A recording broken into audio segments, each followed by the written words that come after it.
ಭುವನಂ Gaganam February 14ರಂದು ರಾಜ್ಯಾದ್ಯಂತ ಬಿಡುಗಡೆ. ಸಂಪೂರ್ಣ ಸತ್ಯಗಳೊಂದಿಗೆ ಪ್ರತಿಕ್ರಿಯೆ ಕೊಡ್ತೇವೆ. ರಾಹುಲ್ ಗಾಂಧಿ ಆರೋಪಗಳಿಗೆ ಚುನಾವಣಾ ಆಯೋಗ ಸ್ಪಷ್ಟನೆ. ಮಹಾರಾಷ್ಟ್ರದಲ್ಲಿ ರಾಜ್ಯದ ಒಟ್ಟು ಜನಸಂಖ್ಯೆಗಿಂತ ಹೆಚ್ಚಿನ ಮತದಾರರಿದ್ದಾರೆ ಎಂದು ಕಾಂಗ್ರೆಸ್ ನಾಯಕ ರಾಹುಲ್ ಗಾಂಧಿ ಆರೋಪಿಸಿದ ಹಿನ್ನೆಲೆಯಲ್ಲಿ ಸಂಪೂರ್ಣ ವಾಸ್ತವಾಂಶಗಳೊಂದಿಗೆ ಲಿಖಿತವಾಗಿ ಈ ಆರೋಪಕ್ಕೆ ಪ್ರತಿಕ್ರಿಯೆ ಕೊಡುವುದಾಗಿ ಚುನಾವಣಾ ಆಯೋಗ ಶುಕ್ರವಾರ ತಿಳಿಸಿದೆ. ಪತ್ರಿಕಾಗೋಷ್ಠಿಯಲ್ಲಿ ರಾಹುಲ್ ಗಾಂಧಿ ಆರೋಪ ಮಾಡಿದ ಕೂಡಲೇ ಚುನಾವಣಾ ಆಯೋಗ ಎಕ್ಸ್ನಲ್ಲಿ ಪೋಸ್ಟ್ ಮಾಡಿದ್ದು, ರಾಜಕೀಯ ಪಕ್ಷಗಳನ್ನು ಆದ್ಯತೆಯ ಪಾಲುದಾರರು ಎಂದು ಇಸಿಐ ಪರಿಗಣಿಸುತ್ತದೆ. ಸಹಜವಾಗಿ ಮತದಾರರು ಕೂಡ ಪ್ರಧಾನರಾಗಿದ್ದಾರೆ ಮತ್ತು ರಾಜಕೀಯ ಪಕ್ಷಗಳಿಂದ ಬರುವ ಅಭಿಪ್ರಾಯಗಳು, ಸಲಹೆಗಳು ಮತ್ತು ಪ್ರಶ್ನೆಗಳನ್ನು ಆಯೋಗ ಗೌರವಿಸುತ್ತದೆ ಎಂದಿದೆ.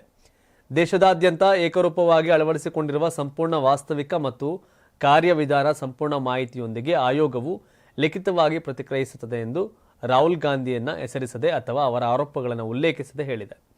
ಸರ್ಕಾರದ ಅಂಕಿಅಂಶಗಳ ಪ್ರಕಾರ ಮಹಾರಾಷ್ಟ್ರದ ವಯಸ್ಕ ಜನಸಂಖ್ಯೆ 9,54,00,000. ರಾಜ್ಯದಲ್ಲಿ 9,70,00,000 ಮತದಾರರಿದ್ದಾರೆ ಅಂತ ಕಾಂಗ್ರೆಸ್ ನಾಯಕ ರಾಹುಲ್ ಗಾಂಧಿ ಆರೋಪಿಸಿದ್ದಾರೆ. ಹೆಂಗ್ ಸಾಧ್ಯ ಇದು? ಕಷ್ಟ ಅಲ್ವಾ? ಕರೆಕ್ಟಾಗಿ ಹೇಳೋ ರಾಹುಲ್ ಗಾಂಧಿ ಇದ್ದಾರೆ.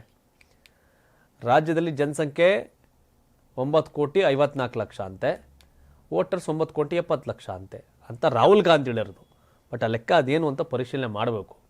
ರಾಹುಲ್ ಗಾಂಧಿ ಆರೋಪ ಮಾಡಿದ ತಕ್ಷಣ ಸತ್ಯ ಅನ್ನೋಕ್ಕಾಗತ್ತೆ? ಅದನ್ನು ಯಾರೇ ಆರೋಪ ಮಾಡೋದು ಆರೋಪ. ಅದಂಗೆ ಹೆಂಗೆ ಸಾಧ್ಯ ಆಗುತ್ತೆ? ಉದಾಹರಣೆಗೆ ಒಂದು ಊರು, ಬೆಂಗಳೂರಿನ ಮಲ್ಲೇಶ್ವರಮ್ಮು, ಒಂದು ವಾರ್ಡು 1000 ವೋಟ್ ಇದೆ ಅಲ್ವಾ? 2,000 ಮಾಡಿಬಿಟ್ರು ಅಂದ್ಕೊಳ್ಳಿ. ಇದನ್ನು ಯಾರು ಬಂದು ಹಾಕ್ತಾರೆ ಓಟ್ನ?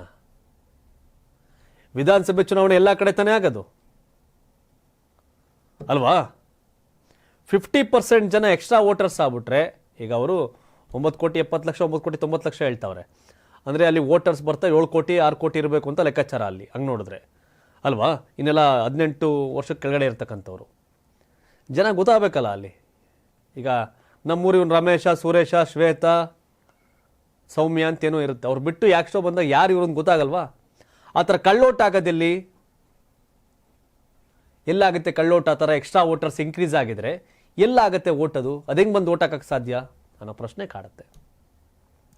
ನಗರ ಪ್ರದೇಶದಲ್ಲಿ ಓಕೆ, ಹಳ್ಳಿಲಿ 10,000 ಕಂಡುಬಿಟ್ಟು ನೋಡ್ತಾರೆ ಏಜೆಂಟ್ಗಳಲ್ಲಿ ಅಲ್ವಾ?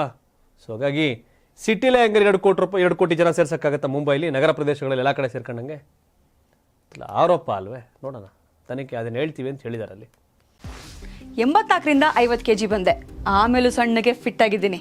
ಅದಕ್ಕೆ ನಾನು ಯೂಸ್ ಮಾಡ್ತಾ ಇರೋದು ಜೀನಿ ಸ್ಲಿಮ್. ಸಣ್ಣ ಆಗೋಕ್ಕೆ ಜೀನಿ ಸ್ಲಿಮ್ ಯೂಸ್ ಮಾಡಿದೆ, ಹೆಲ್ದಿನೂ ಅದೇ. ನೀವು ಸಣ್ಣ ಆಗಬೇಕಾ, ಹೆಲ್ದಿ ಆಗಬೇಕಾ? ಹಾಗಿದ್ರೆ ಜೀನಿ ಸ್ಲಿಮ್ ಯೂಸ್ ಮಾಡಿ. ಸಣ್ಣ ಆಗೋದಕ್ಕೆ ಯಾವುದೋ ಪ್ರಾಡಕ್ಟ್ ಹೇಳ್ತಾ ಇದ್ದಾಳೆ, ಏನಾದರೂ ಸೈಡ್ ಎಫೆಕ್ಟ್ಸ್ ಇದೆ ಅಂತ ಯೋಚನೆ ಮಾಡ್ತಾ ಇದ್ದೀರಾ?